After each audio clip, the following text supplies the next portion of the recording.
And welcome back, footy fans. It's your host, Coach Donnie, back with another episode of Donnie's Disposals. And ladies and gentlemen, I have the incredible honor of sitting down with another AFLW player. And today, coming to me from Adelaide, South Australia, the Adelaide Crows utility player, Miss Najwa Allen. Naj, thank you for joining me today. Oh, thanks so much for having me, Donnie. Awesome, awesome. I must say this. Ali Farrell is an absolute legend for being able to connect us. This is so cool for me. I've had a chat with a few of the Victorians and a couple of New South Wales, but now I get somebody from South Australia. It's I really cannot wait. So here we go. Before we get into the footy, because this is a footy channel, we like to talk about footy. I like finding out just a little bit about the person outside of the world of footy. So just a little bit about yourself outside of the game of football. yeah. So originally from Canberra. Moved to SA to play footy. I'm an exercise physiologist. I live in SA with my partner Georgie, and what else to me? Love going to the beach. Love hanging out with friends. You probably hear that a lot from footy girls, but yeah, that's about it. Pretty simple stuff. Right. There's nothing wrong with a simple life, especially when you have the chance of playing professional football. Sometimes you gotta just keep things simple. Keep it So alive. nothing wrong with there. So let's jump to it. As you said, you're originally from Canberra. So I'm fascinated by this. What is your earliest footballing memory?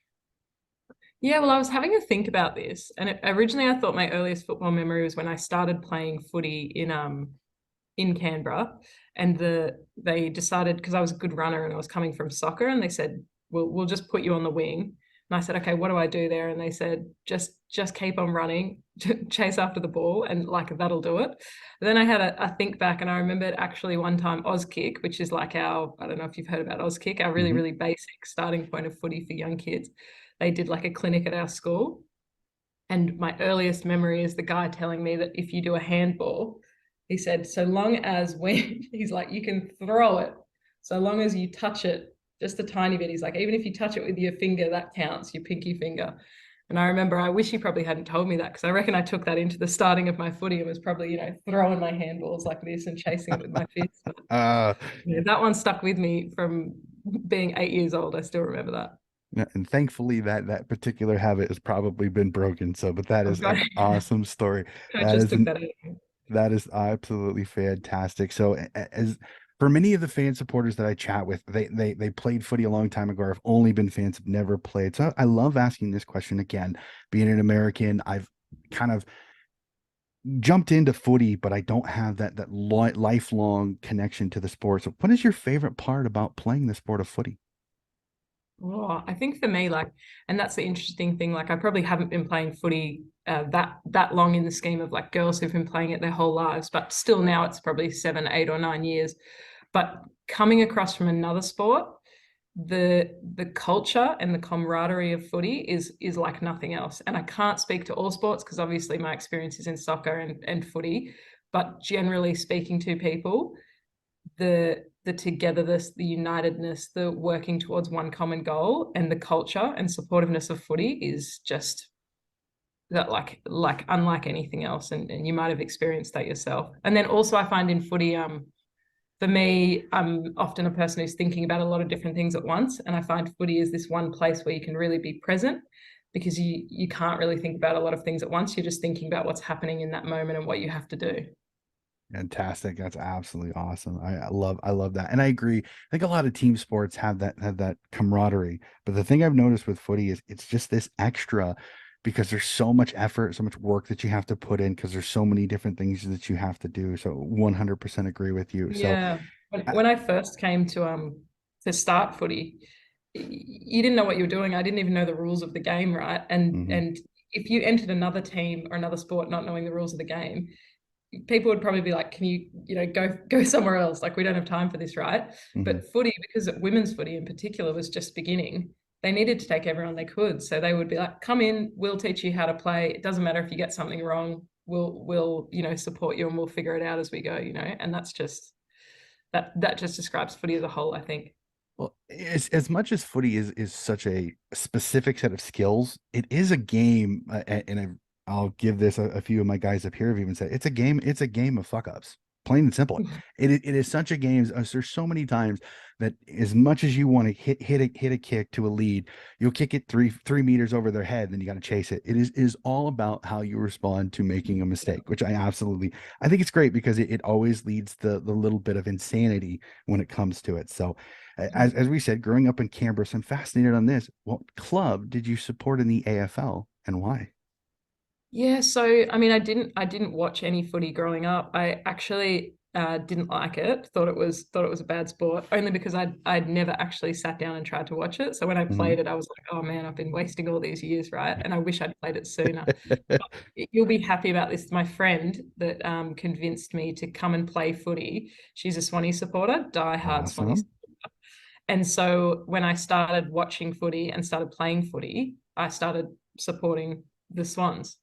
And I got really into it. I knew all the names. It was really, really good. But then at some point I realized that I just really loved watching footy. And I didn't have that diehard thing where I really cared if the Swannies lost. Hmm. I just liked watching a good game of footy and picking who I thought was playing the best on the day and saying, all right, you're playing the best footy, let's go for you.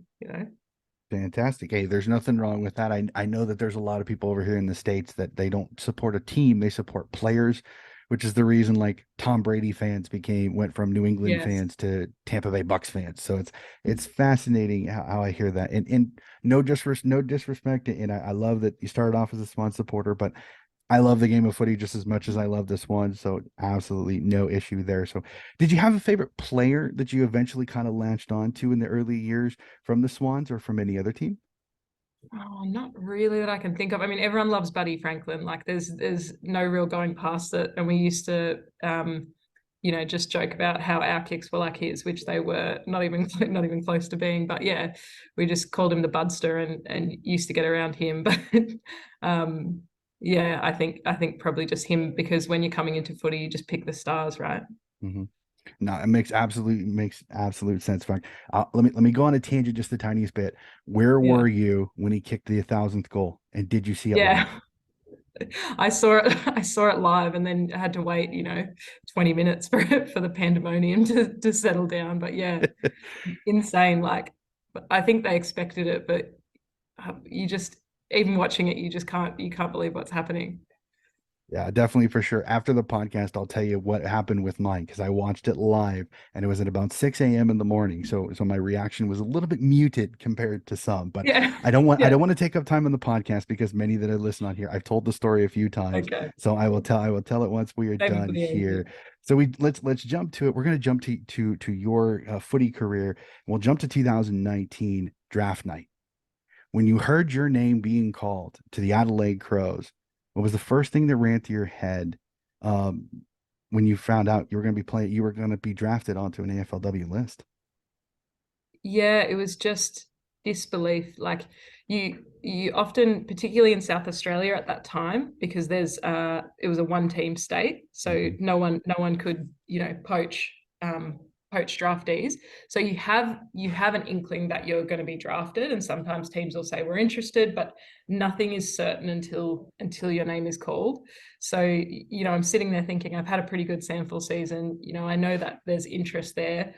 Um, but once your name gets called, it's just kind of like, man, is this real life? It's just this surreal moment that it's actually happened and that this is life now. Mhm. No, it makes total sense, and that's a little bit of an understatement if I saw correctly. Didn't you win Sample Player of the Year in 2019? Yeah, yeah, I did. But that's just like that also was sort of disbelief because, I came across from Canberra to play Sandful and I was going to come and play because there was 10 games in Sandful, 10 games plus finals or something like that. And I thought I'll go play Sandful. My friend asked me if I wanted to go and play. Thought I'll go play Sandful. I'll get 10 games of Sandful. Then if I come back to Canberra, that's a 20 or so game season. So I'll get 30 games of footy in a year instead of 20. I was just chasing the ability to just get to play more games in a year because it was my favorite thing to do. Hmm. You know, when we came across, we were looking at the girls and the standard of talent, and we were thinking, are we actually going to get a game here? So to then go from, are we going to get a game? Are we going to be picked to winning the best player was just like, you know, what's going on here? Yeah. Another just like I don't know how it happened, but yeah, I'm not I, complaining about it. I didn't say you were complaining. I found it funny. You said I had a good season. I'm like, that's kind of selling yourself short there, Naj. And Yeah. let's just be honest there. I mean, not too many people can sit here and say in 2019 you were the best player in the Sandful, which many people say that the Sandful is probably one of the strongest state leagues in the entire country. So that's quite the accomplishment. So, well, let's rein it in. Go back to draft night. Yeah. I got to ask this: your family, who had the best and the funniest reactions to your selection? So, like I said, growing up, not big on footy, right? So my dad's from New Zealand, so he's a Kiwi. They're big on rugby. There is footy there, but it's probably similar to the States. Like, it's not nothing main. My mum's from the Middle East. She's not into sport at all. Doesn't really like it. Now they're obsessed with footy, but at the time they Mm-hmm. they just had a concept that it was a sport that I played, and I hadn't really told them. I'm sort of a person that doesn't like don't count your chickens till they've hatched, right? So I Mm-hmm. didn't tell them that all this stuff was happening and they might be drafted. I'll tell them if it happens, right? So I send them a message and I say I've been drafted to play for the Adelaide Crows. My mum replies to the message and said, "Who are the Adelaide Crows?" Oh, that is great. You're Oh, kidding that me. is classic. Yeah. But Is it? now she's just diehard, like probably sits, this far from the TV, just cursing the umpires and like screaming at it when the game's too close, With every single Crows memorabilia everywhere, the Yeah. Guernsey, the hat, the scarf, Yeah. all of that. That is fantastic. I have to say that is absolutely probably the best story I've heard when it comes to draft night. That is fantastic. I love it, love it, love it. So we'll kind of go to it. I love this because I've done several chats with AFLW players and I've been quite surprised in a good way to this next question. I'm going to let you have some fun here. I'm going to let you humbly brag. What is your biggest accomplishment so far as a footballer? Yeah, I think for me, like, there's obviously the personal stuff, like winning that Sandfield Best and Fairest, and that was really great because it was a culmination of hard work. But to be honest, I don't think there's a greater feeling than winning a premiership with your team. Um, and for me that year, I had I was suspended for 2 games, 2 games out for a high bump, 2 games out from the grand final. So the second last round of the season, I got suspended for 2 games. We played the last round and then we played one final to get into the grand final. So had to sit on the sidelines and watch the girls get the job done, which I knew they would. And then I had to sort of sit there and wonder, am I going to be able to get back into this team, which is rolling on and has all this momentum? So to get back into the team off, really, we really just do one main training session a week when we're that close to, one session that counts, to get back into that team, to make the team that was going to play the grand final, and then to play in that team and we won. Like, that's just going to be one of the best moments of my life, for as long as I live. Yeah. Yep. You always sit there and have that medal saying you're a premiership player. So yeah, I completely agree with that. But I've been fascinated how many of them gave a team answer. So I was very interested to hear what your response would be. I didn't want to lead you there. So, Yeah. but It's there's funny. It truly is it's a like, team. Technically, you would say it's still yeah. a team accomplishment because the team had to win the premiership. You aren't going to win it all by yourself. And with some of the players that you have on the Adelaide Crows, it is hard to say that that is not a team effort because there are some absolutely fantastic players on that Crows team that won a premiership that year. Yeah, yeah. I mean, if you said like personal, like not a team accomplishment, like it would be the Sandfield Best and Fairest. But if you said like, what is your favorite crowning footy achievement and what are you most proud of? It is a premiership, and you'll have so many people say it, and maybe it's a cliched answer, but I honestly think it's the truth when people say, "Would you rather win a league Best and Fairest?" As in, would you rather win Mm-hmm. the Brownlow or would you rather win a premiership? It's a premiership because I mean, I don't know. I've never won a Brownlow. That's the crowning achievement of the whole of footy, but you know, that's up there by yourself. And this moment is something that you'll share with everybody that year of work that Mm-hmm. you'll share with those people for the rest of your life. Yep. And you have reunions and all that. It's absolutely, Yeah. I completely agree. It is such the team answer. And I absolutely love it. Continuing the humble and team oriented part of the women's game, which I absolutely love. I think it is fantastic because I think sometimes in the men's game there are a lot of egos, unfortunately. So, Yeah. but well, we won't go there. No Yeah. dirt, no shots at the men players because many of them are really good guys. I know that for Yeah. sure. So let's jump into the Crows a little bit. I'd be fascinated with this. You've been there with them since 2019. Do you have a best mate at the club, and who is it? Yeah, my best mate at the club is probably Noffy, Ebony Marinoff, who's absolute like if you ever get the chance to talk to her, it'll be out of control. She's all over the shop, but she's one of the hardest workers in the room. So yeah, Noffy, great girl. Well, I would love to, and I'll say this, and I don't like go in betweens, but if you could convince her to come on, I Yeah. would love to have Ebony on. I absolutely, she is fascinating. I got to watch Fearless, the documentary over here, and she was absolutely a character. I absolutely loved her on there.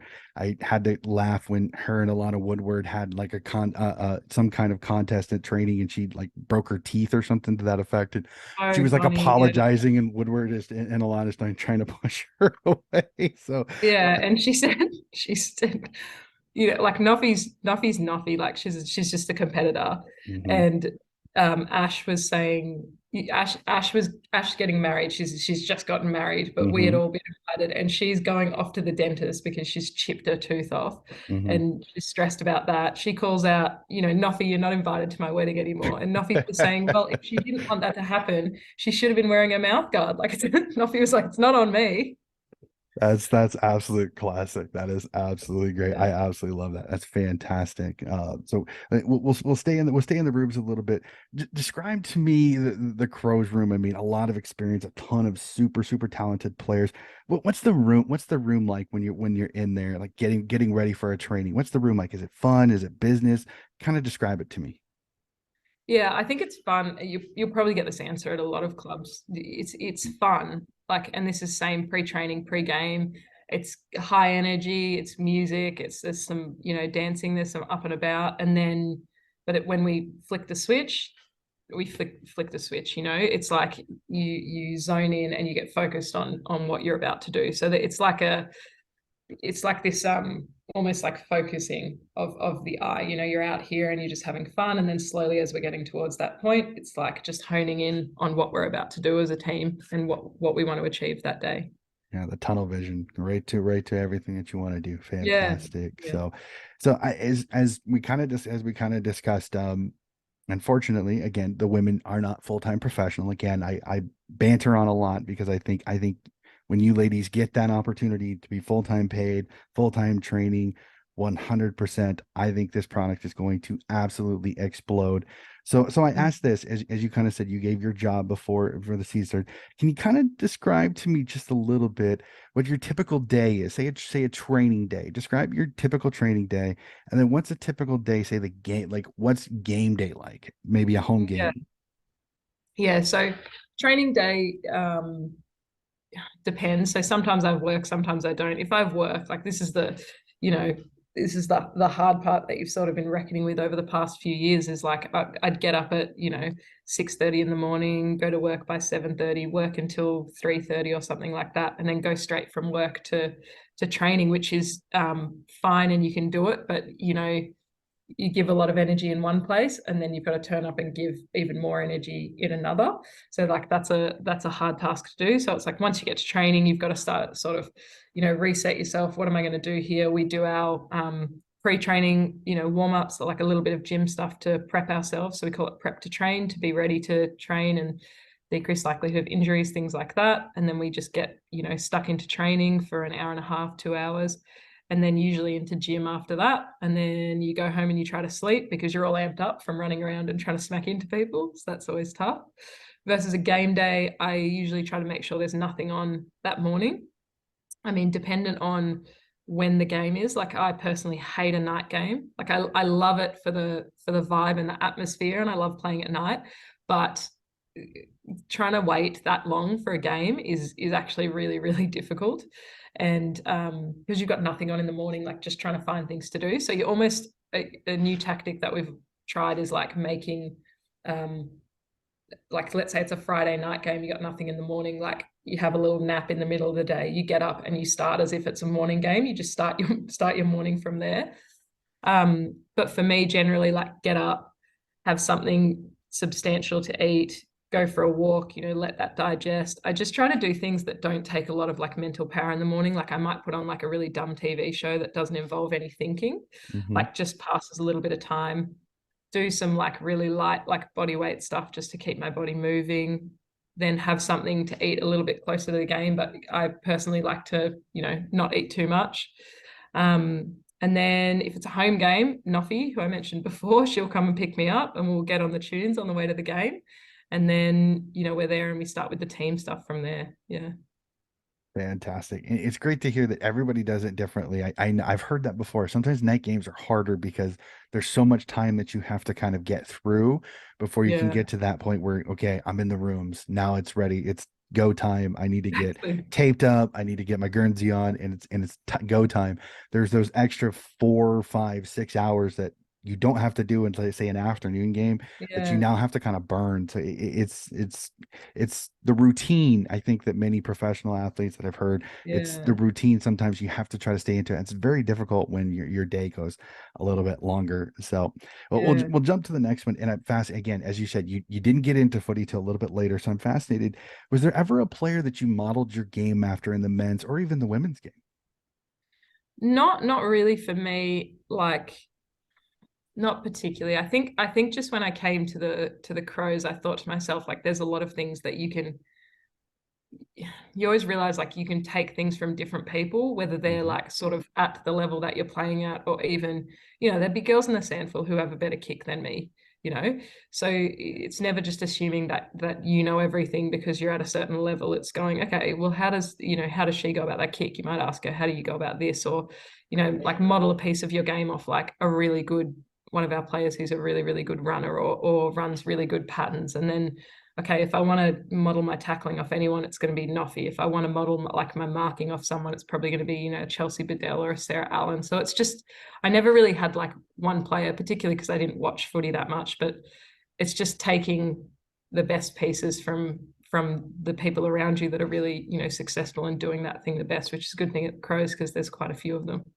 Yeah, I mean, you've got some great people to look after there. 100% agree. And I like that instead of just taking like a style of game, is you take little things from each person that you learn from it, and that sometimes can make you even better because it is more you than it is something else. Mhm. So absolutely Yeah. love it. So I'm fascinated by this because your trainings are probably pretty tough. So I'm fascinated by this. Toughest opponent you have ever played against?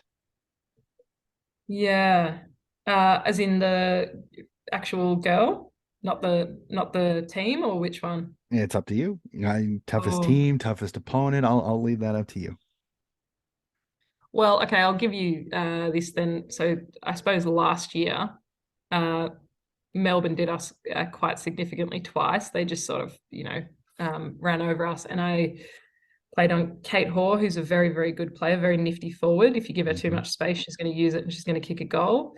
And I also had to play on Karen Paxman, who is a very, very, very good runner. So by the end of that game, I reckon my calves were about to pop and she was still just, probably taking laps around on me. So, and they both play for Melbourne. So, Melbourne were an incredible side last year and they do deserve what came to them. So yeah, probably Melbourne and those two in particular for me as a defender.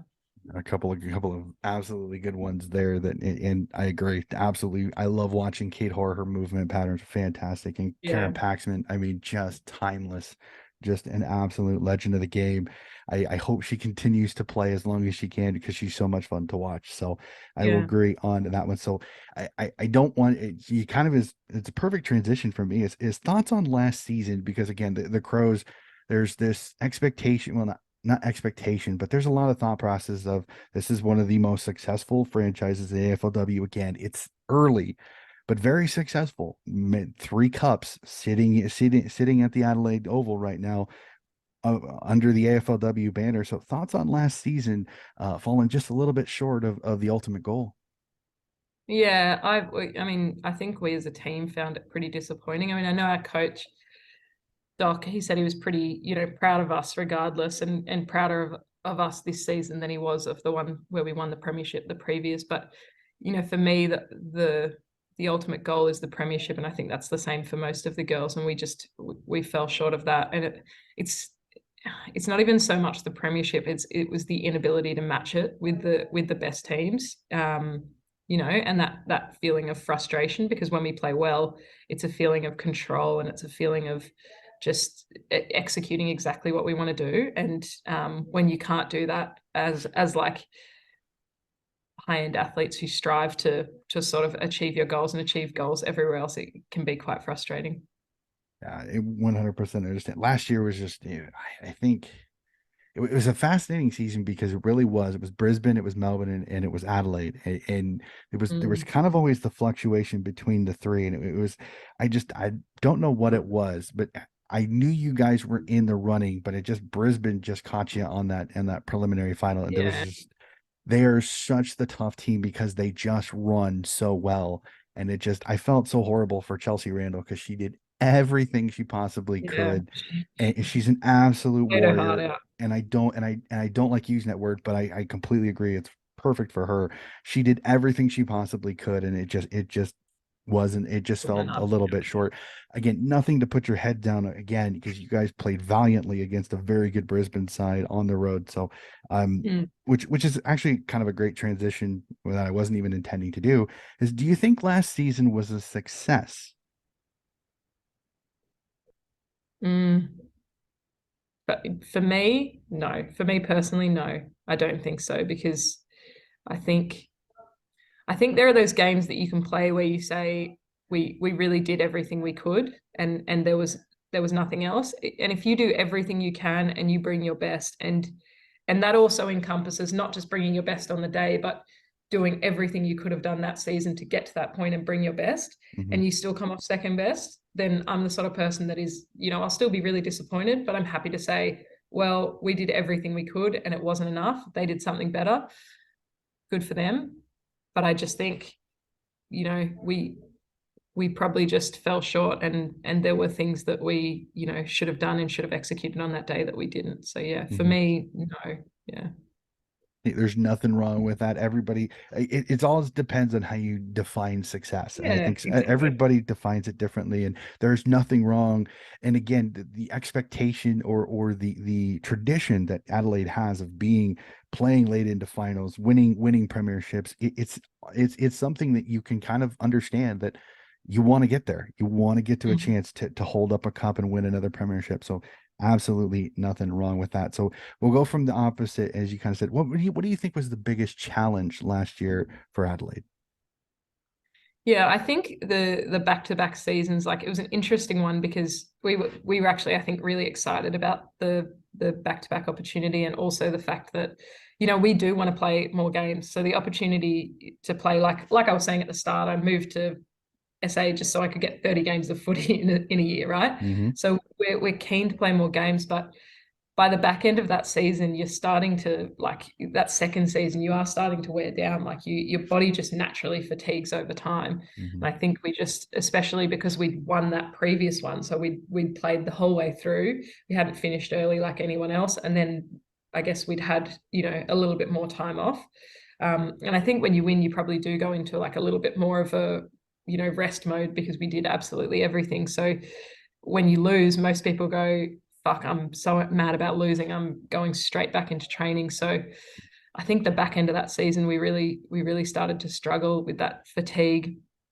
And then also, I think, it is just sometimes hard. Like, it's a frustrating thing to say because it shouldn't be, but it is hard going from that winning to then immediately doing that again, from having that success to then finding the hunger to do it again. Mm-hmm. And it's different types of people, and for some people that hunger will just be there immediately again, Mm-hmm. and that's how you win those 3 premierships.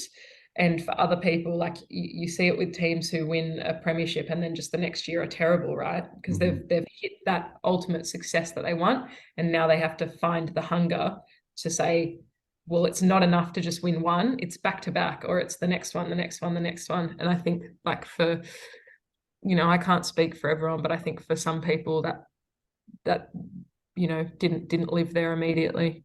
Mm-hmm.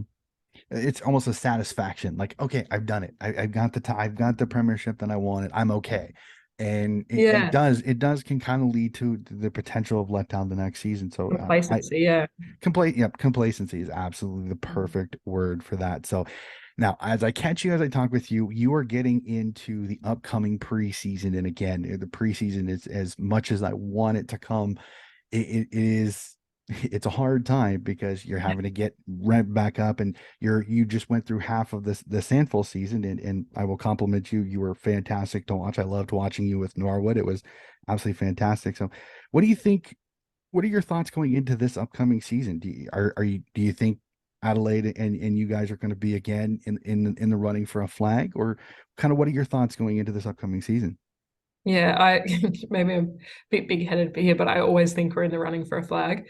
And maybe that'll stay until, we start dropping down the ladder. But I think with the systems and the players that we have and the culture that Mhm. we have, I don't think that'll happen. Fingers crossed I'm right. I've got some wood.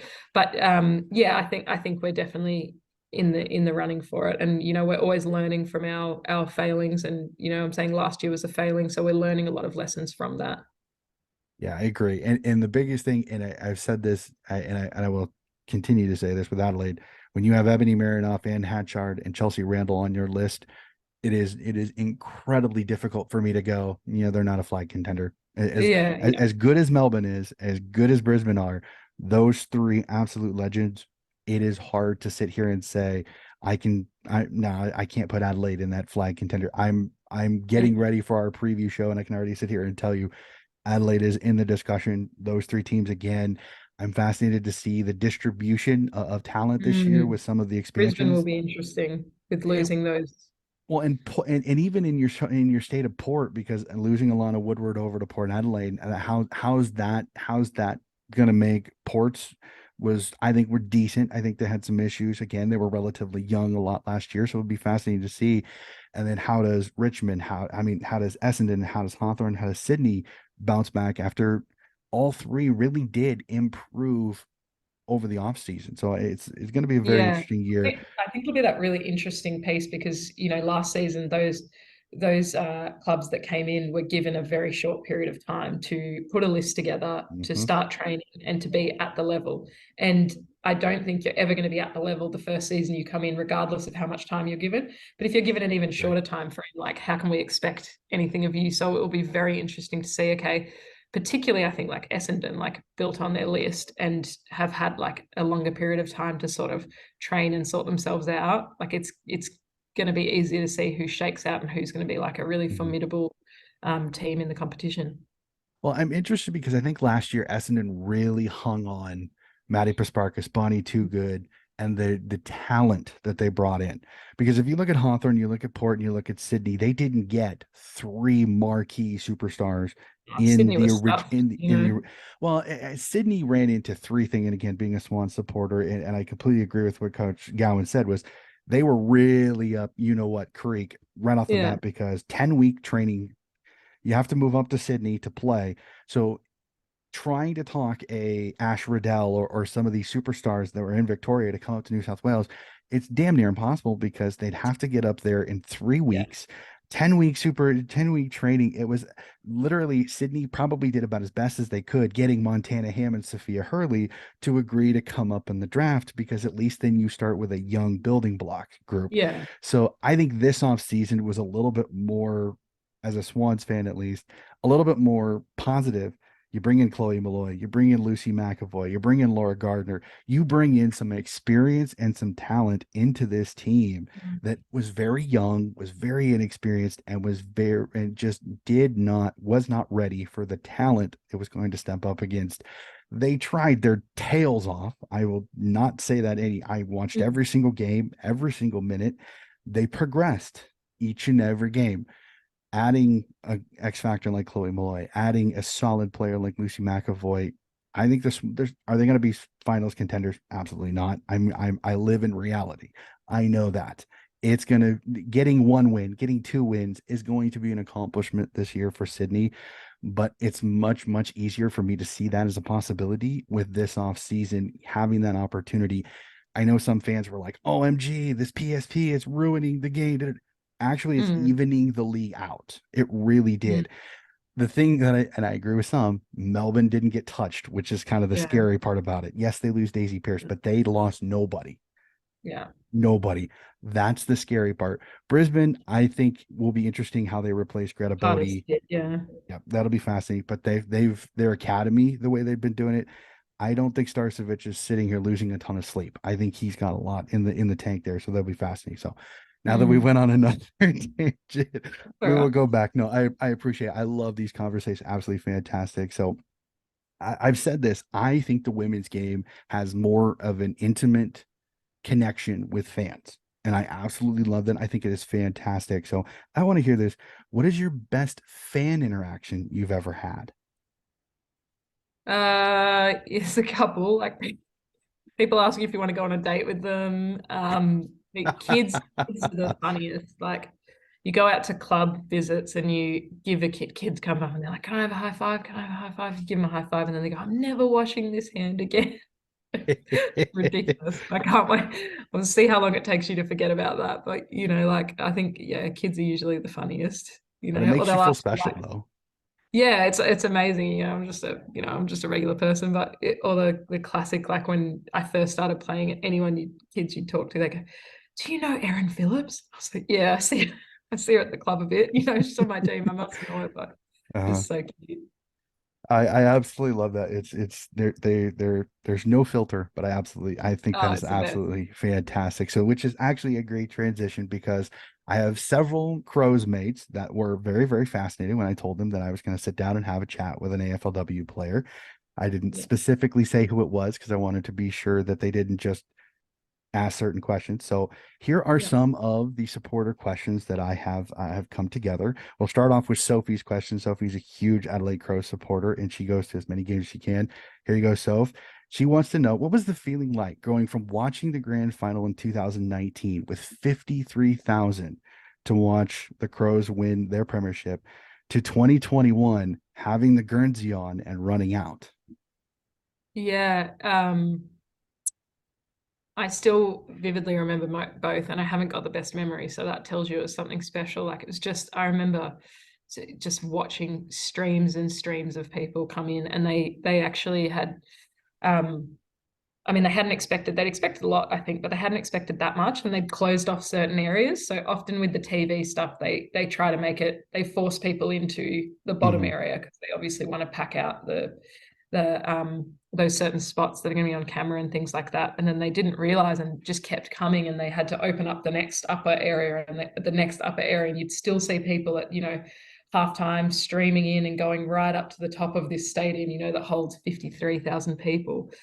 That was immense for a women's footy game, and the noise was deafening. And then to run out, I mean, we didn't have nearly as many people. It was probably something like 20,000. But for me, who's probably played in front of, I don't know, a maximum of 2,000 people up until that point, um, yeah, amazing. And also like nerve rattling, the first time you need to do it to get the experience in the back pocket.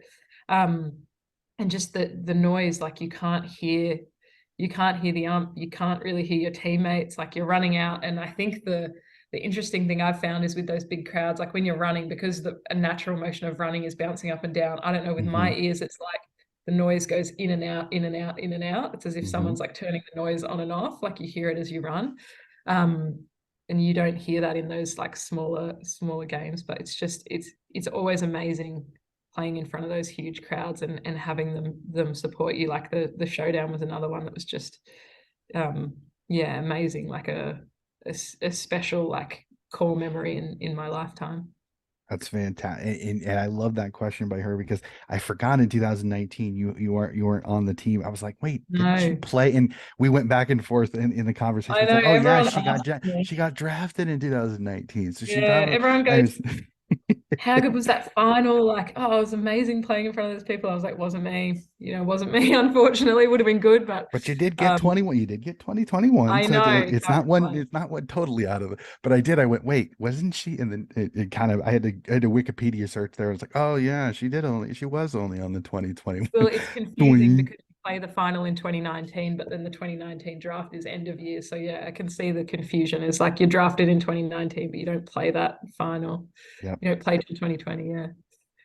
Crazy, crazy. So, and I love this. The next couple of questions are actually from an American Crows fan. Maddie out of Tennessee sent me this too. He's very excited to hear this podcast. So, Maddie, great shout out to you, sir. What do you think is the main thing? And I love this question after you had said what you said earlier. What do you think is the main thing that needs to happen in order for the Crows to be premiers this year? Yeah, I think you sort of mentioned it a little bit yourself when you said how good Brisbane are a running team.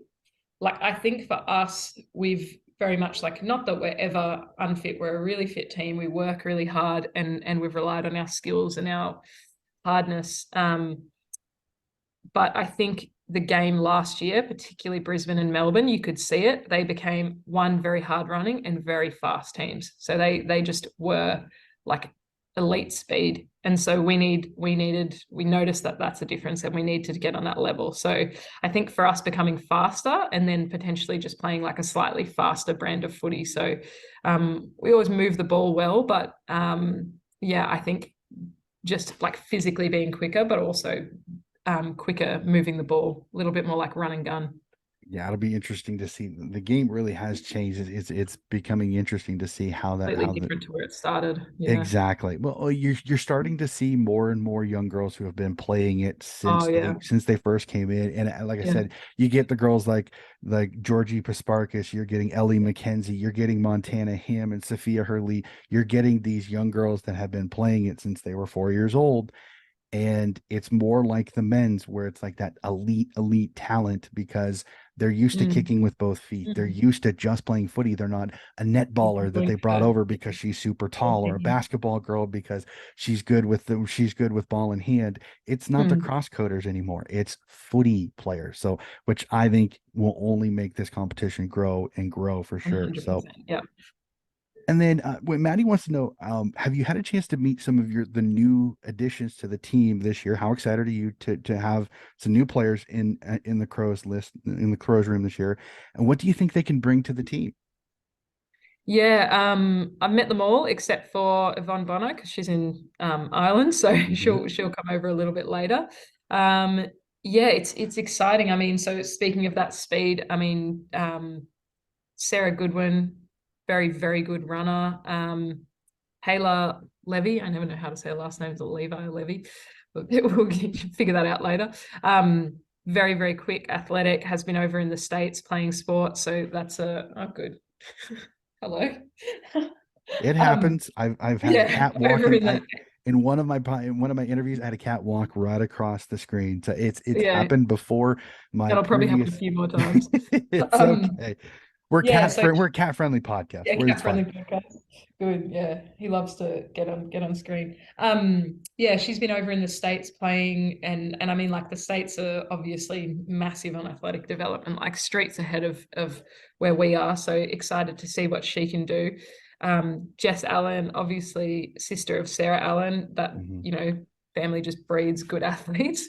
So really excited to see what she can do up front. Nice, calm, composed player.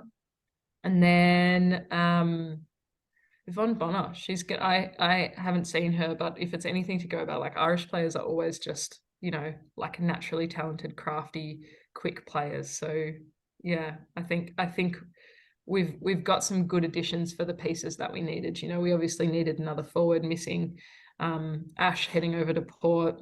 Mhm. We needed a bit more speed, so we've picked up some, younger speedsters. And then I think when you pick up someone like Jess Allen, you're just going, okay, we have confidence in this player's ability to be good. We know that she's a tried and tested player, and she's wants to come back to SA. Well, let's snap her up. Yeah.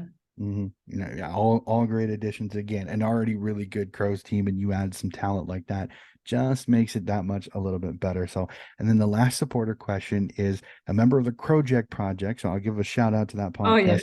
I am a love huge, it. I listen to the Crowjack Project. I absolutely love it. I'm a Swan supporter, but I love their banter. It's absolutely fantastic. So Yeah. Jade from the Crowjack has sent this. She's interested to know your perspective on how you feel the comp has changed now that there's 18 teams, and how quickly do you think this change will lead to maybe a longer competition and maybe better pay. Oh man, should we should be at a longer competition already. We could talk about that for an hour on its own. Hey, I'm Um, with you on that, girl. I am with you on that.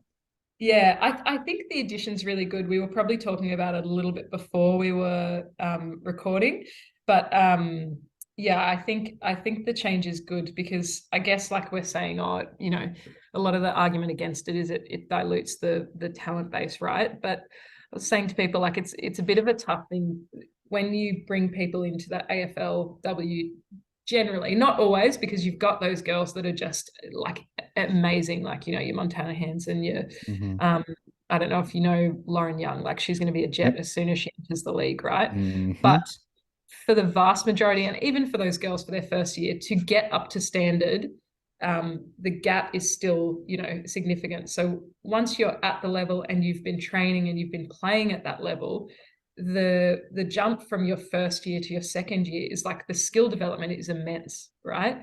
So I know we're arguing like there's not enough talent to fill these teams, but in reality, you need to be playing at that level to really like to Hmm. upskill anyway. So I think if we, there is a lot of talent and we'll bring it up. And yes, it might not be right at the level, but the only way to get there is to be playing anyway. So, let's bring them in and let's do it. I In regards completely to agree. yeah, in regards to the games, yeah, I'm very hopeful that we get a few more games over the next few years. I think it's a bit of a funny system where we there we go. So I saw him looking and I was like, he's gonna go. He's ready. Yeah, it's a bit of a funny system that we play.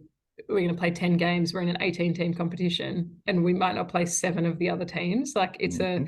it's a funny one because when they put the draw together, I think they generally say like, all right, everyone's got to play three top teams, three bottom teams, three middle tier teams, right? Hmm. But we know that season to season, the top teams Can and the bottom change. teams don't stay the same. It's not a clear cut system like that. So, Hmm. I mean, you can sometimes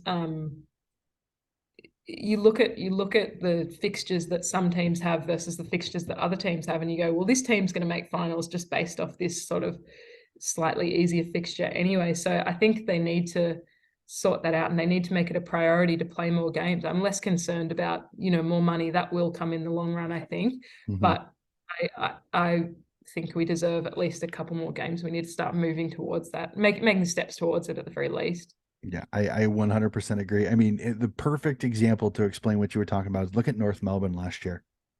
They were the Mm, eighth seed going into the finals, but they were probably the fourth best team in the entire competition. It was just the fact that they had to play yeah, all of the top tier teams. I think they played you guys, they played Brisbane, and they played Melbourne. They were the only, I think they're the only team that did, absolutely. Yeah. besides the other two. So it's like it was almost kind of weird when they went into the finals because, and I said it, I said they're the only team in the bottom part of the four that I could see getting to a grand final because you look at some of the talent they had and they went through the most difficult and then they That's get to a it. preliminary And they're a final. good team. Oh, They are a very exactly. good team. They were always the team. They were always the team outside of the eight that I said they can get to a grand final if they get the right road, and they darn near did. They pushed Melbourne in that preliminary final, and they have the Yeah. talent to, but just fell a little bit short, Yeah. unfortunately. Sometimes you just, you cop that bad luck and you also cop that, like I'm saying, you don't know who's going to be like a good team. So you might think you've got an easier draw. And then, like we're saying, Essendon might be elite this year, but based Mhm. off last year's model, they're a middle tier team. It's like, Look at Fremantle too. Look at Fremantle last year. I think a yeah, lot of people looked at them exactly. as being a finals team because of previous seasons They just before they had loaded. made it, and they literally imploded after round two, and it just went Yeah. haywire from since then. So, and that's a little bit that is the kind of the crapshoot that is each season. So, but it Mm. does kind of make the competition not much more entertaining because you Oh, don't yeah, I know like how it. it's going to go. Yeah. I absolutely loved it. I cover Yeah. each and every round, and I remember talking with a few of my co-hosts going, I don't know how to tip now because Yeah. sometimes for a while the women's games were relatively easy to tip, and again, no disrespect meant No, saying it's that, just a fact. Yeah. but the parity this last season was fantastic because I went in thinking, oh, I'm super confident in this tip, and then I watched the game and I go, well, man, I stuffed that one up big time. So It just, and it's you know, fantastic. we watch, we watch other teams play just like because Hmm. we love footy, not for any, like strategic purposes or anything. You just love seeing girls Hmm. play. And yeah, you go, it makes it so much more exciting. Or you go, this team should be, look at the list they have. They should be amazing, but something's going on that they can't get it together. Like it just keeps Hmm. things a little bit more interesting. Yeah, Yeah. And definitely. it's a good thing because you can never really be complacent, nor should you be. Hmm. Carlton, not to throw Yeah. names. Carlton was Oh, a team last year that if you look at the names on their yeah, list, what's you're going like, on there? you should be really fighting. You should be really fighting for finals. And and Essendon was one of those. I thought they were the one. Them and Port were the two teams that I looked at last year and went, they could potentially make finals if they get the right Mm. run. And Essendon, sure, they gave it a crack, just fell a little bit Yeah. short. So But it's interesting to see how it does shake out over the season, exactly. you know. Exactly. Cannot wait. It'll be fun. This season I think is going to be even better parity wise. I think it's going to be fantastic. So It was we're exciting. so we talked about a lot of the young talent, and again, you threw out Lauren Young, and I've been watching the AFLW and seeing young talent like Piper Window, Lauren Young, Mm. Greg from the Central Districts Bulldogs, OMG, Sinead Goody from the Woodville West Torrens. I mean, I cannot Mm. wait to see these ladies make it to the AFLW. They are It'd be going to be amazing. Yeah. fantastic. Yeah. So I want you to do this. Say that you have a chance to sit down with a Piper Window or a youngster. What's your best piece of advice for a young footballer who wants to play AFL or AFLW? Yeah, I think for me, and like a couple of things spring to mind, and particularly like quite young girls, is like um self-belief, because Mhm. I think especially as like female footy players, like we do spend a bit of time doubting ourselves. Like have have self-belief in your ability. And then I think the other thing that I think is key that a lot of people don't do, and wonder why they're not getting picked up or it's not happening, is like you need to be doing extra. You need to be doing more than everybody else. And those girls that are really standing out are doing that stuff. Mhm. But for other girls where they go, why isn't it happening for me? It's like, well, if you want to be better and you want to be better than other people, which you need to be in this game to get on a list, is like do the extras. Go out and ask people for help, because there's a lot of people who are more than willing to help. But yeah, it's just that extra skill work. I think a lot of the time we forgo and we work on our physicality, which is really, really good, but the skills are going to do it in women's footy. Like you can see it. It's like you're saying, it's just starting to become this really, really skillful game.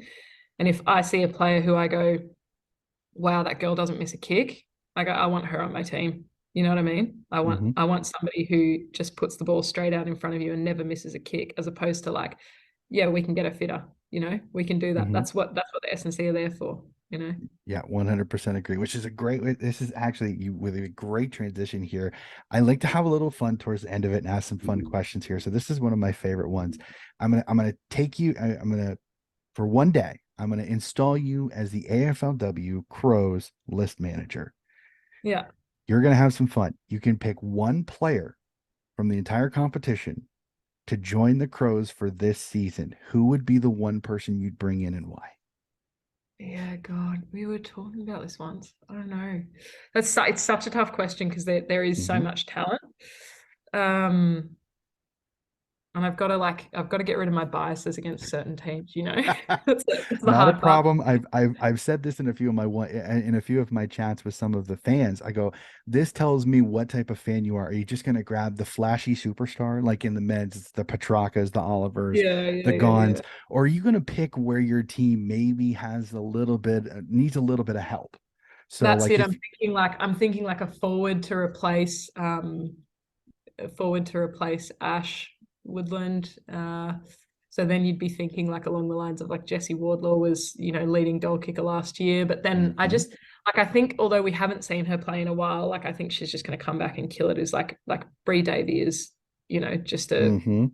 when she went out, she was just, on top of the game. So I don't know, she'd be a great one to pick up, but then I also think we need a little bit of speed. It's hard. You go, let me take a couple. We'll add them to the list. So Mhm. long as I don't have to get rid of anyone, we'll take a few and we'll add them to the list. But yeah, I'm very like excited and also you know, worry as a player from another team to see what Bree Davy brings back into the game, Yeah, it'll with be this amount of time off and this amount of work she'd be putting in. Oh, Collingwood is my smoky next year with her and Britt Yeah. Benici both potentially being back. They're a smoky team. I think I agree with I listened to Credit to the Girls and I agree with Gemma Yeah. Bastiani. I think Collingwood, Tarni Evans is a good bring in. I know that they traded a little bit of experience out with Steph Yeah. Kiochi moving out, but I think Yeah. they got younger. I think they got faster, and I think it's a Yeah. scary one. I'm interested to see how the loss of Chloe Malloy affects Collingwood, but again, when you get Bree Davy and Britt Benici stepping back in like new players, Collingwood is instantly they improve. They were already a good team, and you add those two, Yeah. they're It's already a scary interesting. combo. I would say Meeting if up you're what they've really looking for lost. forwards, if you want some speed, Zemi Farkelson from Brisbane, I think would be great in your forward Oh, line yeah, with her she's very speed. good. Yeah. She's good. Chelsea Hodder, if you're looking for like a small forward, the, I think the marking, targeting forward, a Kate Sheeler or a Caitlin Greiser would I think would fit Adelaide. If Yeah. just all depends. It's like you want people who can do the double job. You know what I mean? Like Mhm. you want a good, strong forward mark, but you also want them to be really fast. But you also want them, like then you want a Bree Davy, and then you just go, all right, well, if we had a player like that, it'd be the best player in the Mhm. whole league. They do everything. Definitely for sure. Tyler There's Hank, so many. she'd be a great get. She's very quick and Yeah. nifty. She can kick goals, so she'd Yep. be a really good get. Yeah, Just got to watch out when she crashes the pack. She doesn't take out half the team. yeah, yeah, yeah. That's the one thing I love about her. She just throws her body into so many packs. I'm just like, oh, gee, many Christmas. So, but Yeah. she's absolutely fun to watch. I absolutely love watching her play. I know some people don't always like her because of how she's moved from a couple of teams, but I've always thought her game was fantastic. I think she just needed a place where she doesn't have to be the superstar that she had to be at Mm, Carleton. And I think Melbourne fit her perfectly because mm, you had Daisy Pierce, you had Karen Paxman, you had those older heads to kind of say, hey, pull your head in a little bit. We're a team. And she fit. And then she finally found her place. So yeah. fantastic one. So I'm gonna let you have some fun. We may throw a few teammates under the bus, but I want to have a little bit of fun Oh with yeah. this. So first teammate you think when I say these particular topics. So here we go. Who is the team mom at the Adelaide Crows? Yeah, that's a tough one. I reckon like it's because it was definitely MJ, but she's retired now. Mhm. So now I think she might have just passed the baton over to like Chelsea Randall, who is like obviously the toughest, one of the toughest you'd meet, but um she's so caring and so responsible that I think she'd have to be the team mum, yeah. Alrighty. Who is the funniest? Who's got the best jokes? Well, I wanted to say myself here, but I think I'll go with Chelsea Bedell or Eloise Jones. They're both pretty funny when they get going. All right. I think I know the answer to this one. Who is the toughest? Yeah, see, that's it because you know what? I was gonna absolutely say Noffy. Mhm. Um, Noffy is just a competitor, and the things that she will put her body through to, one time she split her tongue open and they sewed it back up, and so Heard she that could just keep story. playing. She played on a busted syndesmosis last year to get through the last few games. I was gonna say Noffy, and then when I was just talking, I obviously mentioned Chelsea Randall is a really tough player, so I'll give them a two-way tie between the two of them, and they're in good company with each other. It's just a different kind of toughness. Chelsea Randall just puts her body on the line, but in Noffy's ability to put herself through anything and like not be worried about, it's the same sort of thing in a different way. Yeah. No, completely understand. Both great ones. Social butterfly. Who's the person that everybody gets along with? Yeah, Caitlin Gould. She's out and about all the time. Yeah.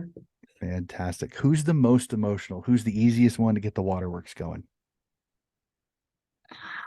Said I was gonna go. I reckon I'll go Hatchie on that one. Alrighty. Who's the Don't have to luck. quirky? Who's the quirkiest? Who's the most unique unit on the team? Oh, as soon as I get asked these questions, I always forget all of my teammates. Like, who is it? Who's the quirkiest? Oh, I'll have to think about it. I can't. No one springs to mind. Alrighty. Best cook. Who's the best in culinary arts? Noffy is like an unbelievably good cook, and it comes out of nowhere. Like you wouldn't expect it, but she Hmm. sometimes cooks meals for all of us after training, and she can literally put together a meal for 40 people, like no sweat off her back. It's easy for her to do, and she likes to do it. I'm like, I can't cook for 3 people. Like, I can't coordinate the timing, and this girl's cooking for 40 people. It's just unbelievable. Fantastic. I remember in Fearless, she was in the weight room and she's like, "Oh my God, I forgot the bread." She's like, that was the Because I burnt the funniest. garlic bread, it starts running out of the room. That Yeah. was the funniest. I was So cracking up so bad when I saw that. So, all yeah. right. And then the last one in this category, and I love this. Who's the one that's fashionably late? Who's the one that's always just barely making it to team meetings on time? Yeah, I'd say Tia Charlton is always late, and then Neve Kelly is running on Irish time, which I don't know how many hours behind that is, but yeah, she's still on Dublin time despite being here for long enough. It's funny. All right. And you and I love this about it. And I've started to find it over here a lot more. Is that the more you play footy, the more the nickname becomes fascinating. Who's got the best nickname on the Crows Yeah, list? I was trying to think about this one because we don't have like most of our nicknames are just based off people's names, which is not as much Mm-hmm. fun. We called Lisa Whiteley Bruce for a while, I think, because like Great White Shark, Bruce. Mm-hmm. Shelley Martin, she got Zip Zap because she just like, so Shelley Martin's like our really short, she's like 5 foot tall, and she just like goes into contests and then sort of just pops out the other side with the ball. So call her like Zip Zap. Mm-hmm. Yeah, one of those ones. They call me Badge, which is just a rhyme of my name, but then it's, into the badger. So Mm-hmm. like that. But yeah, most of our nicknames are just based off like I like what's your best footy nickname? Like I like a really like wild one that doesn't relate to their name at all. I hear our favorite. Unfortunately, he no longer plays with us, but his nickname is Popeye, and that was because and during an off season he got into powerlifting and he put Yeah. on I think it was 20 to 30 pounds of muscle. So we Yeah. called him Popeye. Like Yeah. the See, I joke, love that. yeah, the joke was we wanted to bring him spinach to one of the games just to power him up. Yeah. The Yeah. other one that's still on the team right now is Shotgun, but it's more of because he likes to shotgun beers all the time. So that's Yeah. kind of how he Okay. got his nickname. Uh, That's good. again, in fact, the fascinating part is I have a couple of former teammates, even one that's currently still on the team that has nicknames for me. One of them wanted to know my middle name, so now he starts calling me D Chuck. My first name is Donnie, middle name is Charles, so he started calling me D Yeah. Chuck. And then one of my other former players calls me D Train because when I played, I'm not a small guy, I'm a bigger guy. So when I get going, it's hard for me to stop. So I was kind of Yeah. like a freight train. Like if Like I the G got train. going, exactly. Yeah. Like it was incredibly hard for me to stop. So it was like, so I kind of had that train mentality. I just went for it. And if I went through you, I went through you. That was kind of the Yeah. way That's the that way. went. Yeah. So Usually Nick, goes. oh, I love it. But then you always get the ones they just you cut the end of somebody's last name off, you throw a E onto it, and hey, Judgy, how are you doing? Like That's it. Yeah. it's the prototypical ones. They're not Not as super. much fun. Yeah, exactly. They're not as much I fun, like but the ones where you end up somewhere like, we were trying to come up with a nickname for one of the new girls, and we were just trying to see how far from her name we could get it. Like it still uh-huh. links back, Yep. but you end up, seven lines down. Like you Hmm. couldn't figure out, but if you explain it. Makes So sense. I'll let you know when we get on that. Awesome. I can't wait to hear that. So well, we're gonna go over to the men's game a little bit because being an SA again, playing for Norwood, I loved this gather round that just happened, and I Yeah. thought it was absolutely fantastic. What were your thoughts on gather round this year? Because I thought it was incredibly well done. I think every game was competitive and entertaining as all get out. And how nuts was SA during gather round because it just looked like an absolute party, a footy party. Yeah, so I am in a deep depression right now because I was away for gather round. And while my trip was good, I went to Vietnam and I can't complain about that. It was a fantastic trip. I'm like, why did these two things coincide? But I absolutely love the idea of it. And I was thrilled when I came back to see that they're going to keep it here for 3 years. So I was like, Mhm. great, I missed it. It's okay.